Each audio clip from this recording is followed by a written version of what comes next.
দীর্ঘদিন পর ভাঙড়ে বড় রাজনৈতিক পালাবদল। বিডি অফিসের সামনে দখল নিল আইএসএফ। ঘিরে চরম উত্তেজনা এলাকা জুড়ে। রাজ্যের সামগ্রিক রাজনৈতিক পরিস্থিতিতেও বড় পরিবর্তনের ইঙ্গিত। ধাক্কা খেয়েছে তৃণমূল কংগ্রেস। বিভিন্ন জায়গায় উঠে এসেছে অশান্তির ছবি। কোথাও তৃণমূল নেতাদের উপর হামলা, কোথাও আবার দখল হয়েছে দলীয় পার্টি অফিস। এই ঘটনার পেছনে রয়েছে পুরনো ক্ষোভের ইতিহাস।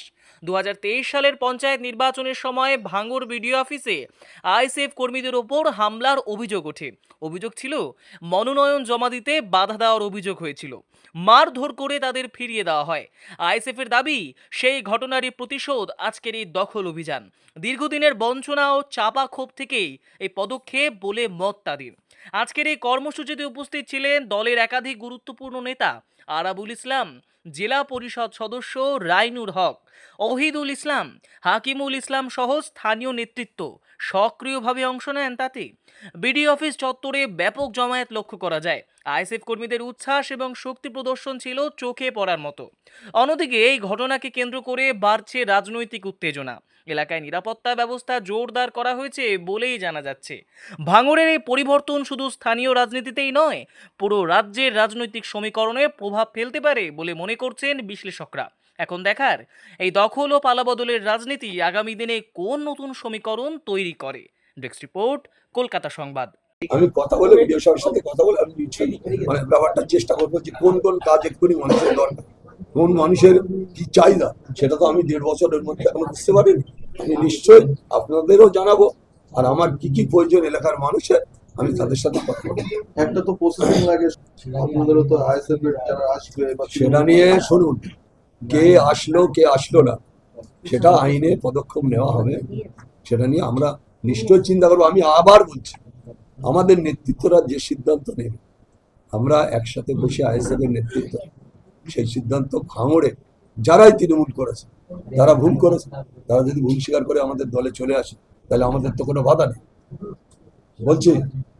বলছি যে যদি কেউ ভুল স্বীকার করে আমাদের দলে চলে আসে সেটা নিশ্চয়ই দল ভাববে। তো আমি এটা নিয়ে নওশাদ ভাইয়ের সাথে কালকে কথাও বলেছি, যদি কেউ আসতে ইচ্ছুক হয়, বহু অঞ্চল থেকে মেম্বাররা যোগাযোগ করছে।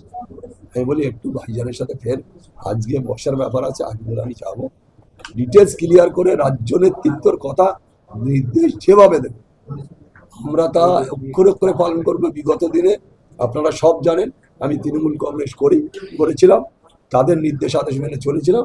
এখন তৃণমূল কংগ্রেসের কিছু নেই।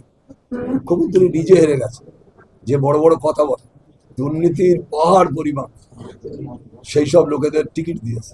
তো মুখ্যমন্ত্রী ভুগতে হবে। তো বাংলার মানুষ ওনাকে আর পছন্দ করে। আজকে শিক্ষক দুর্নীতি থেকে শুরু করে স্বাস্থ্য পরিষেবা থেকে শুরু করে একটার পর একটা দুর্নীতি হয়েছে। আজকে শুধু কয়লা কেলেঙ্কারি, বালি কেলেঙ্কারি, অমুক কেলেঙ্কারি এটা নয়, এবারে ভোট চুরির কেলেঙ্কারি হয়েছে। এই যে ভোটের ব্যালট বাক্স চুরি, এই কেলেঙ্কারির ঘটনাও ক্যানিং। তাই আপনাদের সবার বলবো, আপনারা আমাদের সাথে দেশের বন্ধুদের বলবো, আপনারা সঠিক চিত্রটা তুলে ধরুন ভাবনা। এই মুহূর্তে কি পরিস্থিতি আছে, আগামী দিনে কি পরিস্থিতি হবে, আপনারা সেটা আমার এলাকারই আপনারা নিশ্চয়ই সেটা আগামী দিনে সঠিক কাজটা আমাদের তুলে ধরবেন। তৃণমূলে থাকাকালীন খায়রুল ইসলাম, শওকত মোল্লাদের এখন শুনুন, তারা ভাঙড়ে তৃণমূল নেই, ক্যানিংয়ে তৃণমূল নেই, পালিয়ে গেছে। তারা যদি এসে সারেন্ডার হয় নিশ্চয়ই আমরা দল ভাববে। আমি দলের সাথে কথা আমি সেটা নিয়ে এখনো করিনি। আমার এখন সোম, বুধ, বৃহস্পতি আমি 3 দিন আসছি। আমি কোর্টের নির্দেশ আদেশ মেনেই চলি। আমি নিশ্চয়ই কালকে কোর্টে যাওয়ার ব্যাপার আছে। আমি ওটা করলে 1 সপ্তাহে উঠে যাবে, আর কোনো ব্যাপার থাকবে না। তবুও আমি কোর্টের নির্দেশটা মেনে চলি।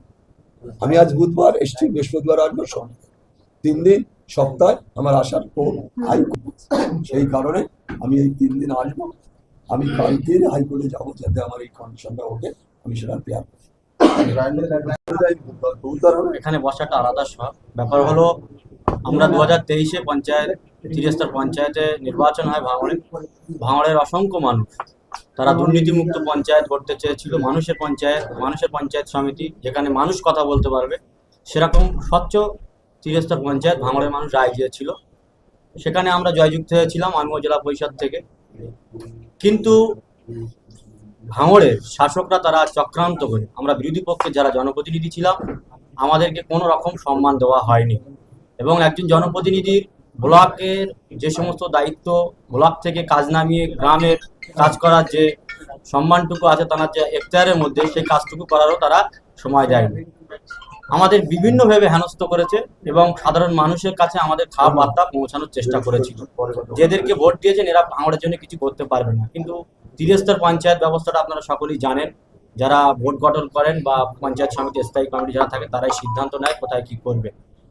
আমরা আশাবাদী আজকের দিন দাঁড়িয়ে আমরা দ্রুত ভাঙড় 2 পঞ্চায়েত সমিতি এবং ভাঙড়ের বিভিন্ন অঞ্চল আমাদের যে সমস্ত পঞ্চায়েত সদস্যরা আছেন, পঞ্চায়েত সমিতির মেম্বাররা আছেন এবং পঞ্চায়েত সমিতির সভাপতি আলম ইসলাম আছেন, সকলে মিলে একটা স্বচ্ছ ভাঙড় 2 পঞ্চায়েত সমিতি গড়া হবে এবং বিভিন্ন পঞ্চায়েতের স্বচ্ছ মুখ প্রধান আনা হবে। সেখানে মানুষ কথা বলতে পারবে এবং এলাকার প্রকৃত মানুষের যাদের যা প্রাপ্য সেই সমস্ত প্রাপ্য বুঝিয়ে দেওয়ার জন্য আইএসএফ এর নেতৃত্বে আমাদের এই সমস্ত ভাঙড়ের উন্নয়নমূলক কাজ শুরু হয়।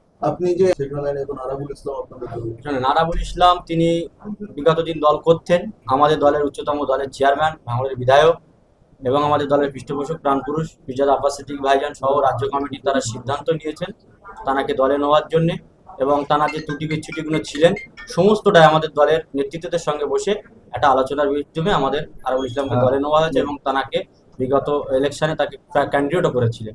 সেই জায়গায় দাঁড়িয়ে তিনি তানার দিক থেকে তিনি ক্লিয়ার এবং ভাঙড়ের সহ ক্যানিং এর মানুষ যারা আছে সকলেই তানাকে মেনে নিয়েছেন। আমাদের এতে কাজ করতে কোনো অসুবিধা নেই, আমরা সকলেই মিলেমিশে ভাঙড়টাকে একটা পথ দেখাবো।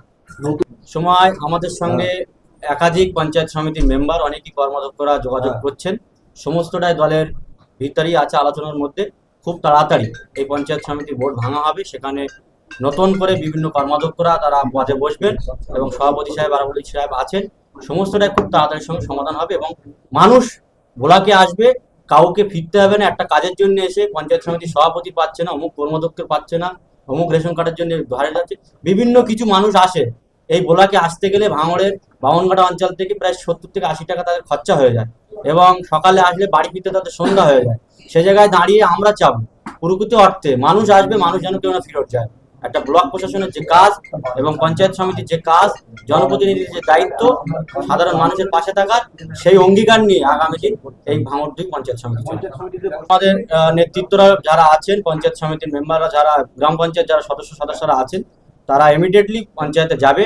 তারা গিয়ে মানুষের পঞ্চায়েত গড়ার লক্ষ্যে দুর্নীতিমুক্ত যারা পঞ্চায়েত প্রধান আছে তাদেরকে ভাড়া ধাক্কান দিয়ে বার করবে, কারণ তারা অবৈধভাবে সেই সমস্ত প্রধানের চেয়ারে তারা বসেছিল।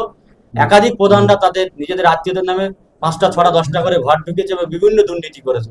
তার বিরুদ্ধে আমাদের পঞ্চায়েত যারা আছে তারা লড়াই করবে এবং সেখানে নতুন করে পঞ্চায়েত গঠন হবে।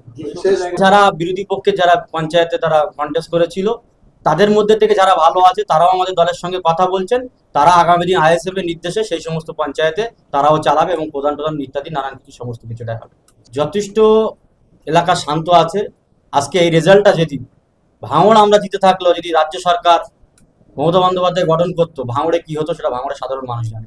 তার তুলনায় ভাঙড়ে 1% কোনো রকম মানুষ বিপদের মধ্যে নেই। যেখানে দুটো একটা জায়গায় বিক্ষিপ্ত ঘটনা ঘটছে, আমাদের দলের একদম নির্দেশ আছে কোনো রকম এই সমস্ত কর্মকাণ্ড দল মেনে নেবে না, তাদের বিরুদ্ধে দল যথেষ্ট ব্যবস্থা নেবে।